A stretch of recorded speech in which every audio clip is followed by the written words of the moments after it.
देश में one nation one election को लेकर एक बार फिर से चर्चा का माहौल है। एक साथ चुनाव कराने के लिए बनाई गई कोविंद समिति ने हाल ही में अपनी रिपोर्ट राष्ट्रपति द्रौपदी मुर्मू को सौंप दी है। कैबिनेट ने इस प्रस्ताव पर मंजूरी दे दी है, जिसके बाद से अब इस बिल को संसद में पेश करने का रास्ता साफ हो गया है। देश की राजनीति में ये एक बहुत बड़ा बदलाव माना जा रहा है, क्योंकि 1967 के बाद से लेकर अब तक एक साथ इलेक्शन कभी नहीं कराए जा सके हैं। लेकिन क्या देश भर की सभी विधानसभाओं और लोकसभा के चुनाव एक साथ कराने का यह प्रस्ताव आसानी से पास हो पाएगा? कैबिनेट की मंजूरी के बाद से लेकर कानून बनने तक की पूरी प्रक्रिया क्या होगी और इस कानून के बनने के बाद देश में चुनाव कैसे हुआ करेंगे, आइए इस वीडियो में डिटेल में जानते हैं। वन नेशन वन इलेक्शन का मतलब है कि देश में एक ही वक्त पर सभी राज्यों के और लोकसभा के चुनाव कराए जाएं, यानी कि लोकसभा और विधानसभा और स्थानीय चुनाव को एक साथ कराया जाए। इसका उद्देश्य यह है कि बार बार चुनाव होने की बजाय एक ही बार में पूरे देश के चुनाव एक साथ हो जाएं। अभी तक अगर आप देखेंगे तो देश में अलग अलग इलेक्शन होते आए हैं। हाल ही में लोकसभा चुनाव के बाद अब हरियाणा और दिल्ली के चुनाव होने बाकी हैं और इसके बाद महाराष्ट्र में भी चुनाव होना है। इस साल 14 मार्च के दिन रामनाथ कोविंद समिति ने राष्ट्रपति द्रौपदी मुर्मू को अपनी रिपोर्ट सौंपी थी। इस समिति ने संविधान में कई बदलावों की सिफारिश की थी। प्रधानमंत्री नरेंद्र मोदी का मानना है कि अलग अलग चुनावों की वजह से जनता का बहुत सारा पैसा और समय की बर्बादी होती है और वन नेशन वन इलेक्शन से इस चीज को ठीक किया जा सकता है। आपको बता दें कि हाल ही में एक प्रेस कॉन्फ्रेंस में केंद्रीय मंत्री अश्विनी वैष्णव ने बताया कि एक साथ चुनाव कराने का काम जो होगा वो 2 फेजेस में होगा। पहले फेज में एक साथ लोकसभा और विधानसभा के चुनाव कराए जाएंगे और उसके बाद दूसरे फेज में लोकल पंचायत और नगर निगम के चुनाव होंगे, जो कि पहले चरण के 100 दिनों के अंदर ही करा लिए जाएंगे।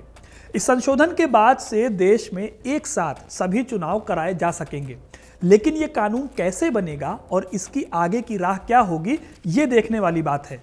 देखिए, एक देश एक चुनाव का बिल पास कराने के लिए संसद में बड़े पैमाने पर संविधान में संशोधन करने होंगे। कोविंद समिति ने संविधान में कुल 18 बदलावों को करने की बात कही है। हालांकि इनमें से ज्यादातर संशोधनों को सिर्फ संसद के बहुमत से पास कराया जाएगा, लेकिन कुछ संशोधन ऐसे भी हैं जहां पर राज्यों की सहमति की जरूरत पड़ेगी। इन संशोधनों में संविधान के अनुच्छेद 368 के तहत विशेष बहुमत की जरूरत पड़ेगी, जिसमें लोकसभा और राज्यसभा दोनों की कुल सदस्यता का आधा या फिर आधे से ज्यादा हिस्से को संशोधन के पक्ष में वोट करना होगा। इसके साथ ही संसद में वोटिंग के समय सदन में मौजूद और वोट करने वाले सदस्यों में से 2/3 सांसदों के समर्थन की जरूरत होगी। इसके तहत सरकार अनुच्छेद 83 और अनुच्छेद 172 में बदलाव करेगी, जो लोकसभा और विधानसभा के कार्यकाल को यानी 5 साल के कार्यकाल को तय करते हैं। वहीं दूसरी तरफ स्थानीय चुनावों को 100 दिनों के अंदर कराने के लिए एक और संविधान संशोधन की जरूरत होगी, जिसमें लोकसभा और राज्यसभा में बहुमत के साथ ही साथ एक और शर्त पूरी करनी होगी। यह शर्त है देश के कम से कम आधे या आधे से ज्यादा राज्यों से सहमति लेने की शर्त, क्योंकि स्थानीय सरकार यानी कि पंचायत और नगर निगम राज्य सूची के विषय हैं और केंद्र को इनसे जुड़े कानून बनाने के लिए राज्यों से सहमति की जरूरत होती है। इसके अलावा यह सहमति वोटर लिस्ट और वोटर आईडी कार्ड को लेकर भी लेनी होगी, जिसके लिए सिफारिश की है कोविंद समिति ने। माना जा रहा है कि यह बिल इस साल के शीत सत्र में संसद में पेश किया जाएगा। इस दौरान एनडीए सरकार को कई पार्टीज के बीच में इस बिल के लिए सहमति बनाने की जरूरत होगी, क्योंकि इस बार भाजपा के पास पहले जैसा लोकसभा में बहुमत नहीं है।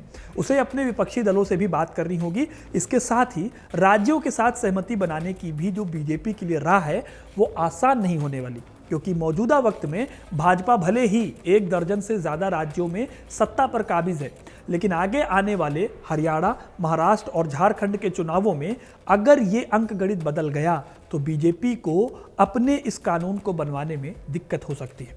फिर भी सवाल है कि अगर ये विधेयक पारित हो गया तो क्या होगा, चुनाव कैसे होंगे? कोविंद समिति के हिसाब से इस विधेयक के पास होते ही राष्ट्रपति आम चुनावों के बाद लोकसभा की पहली बैठक करेंगे और इस बैठक के दौरान एक अधिसूचना जारी करेंगे। इस अधिसूचना से आर्टिकल 82A लागू हो जाएगा, जो कि संविधान में एक नया अनुच्छेद होगा। जिस दिन अधिसूचना जारी होगी उस दिन को नियत तिथि माना जाएगा। इसका मतलब होगा कि इस तारीख के बाद जिस राज्य में भी चुनाव होंगे उनकी विधानसभा लोकसभा चुनाव के टाइम पर ही भंग हो जाएगी।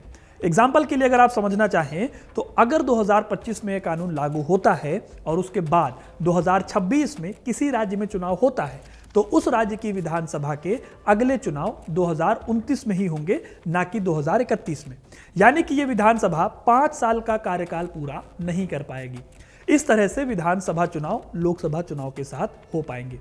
कोविंद समिति ने इस बात का भी उपाय निकाला है कि अगर किसी राज्य की विधानसभा या फिर लोकसभा 5 साल का कार्यकाल पूरा नहीं कर पाती है तो क्या होगा। इस सिचुएशन में मध्यावधि चुनाव कराए जाएंगे। लेकिन दोस्तों, इस चुनाव के दौरान जो सरकार बनेगी वो सिर्फ तब तक काम करेगी जब तक अगले एक साथ चुनाव ना हो जाएं।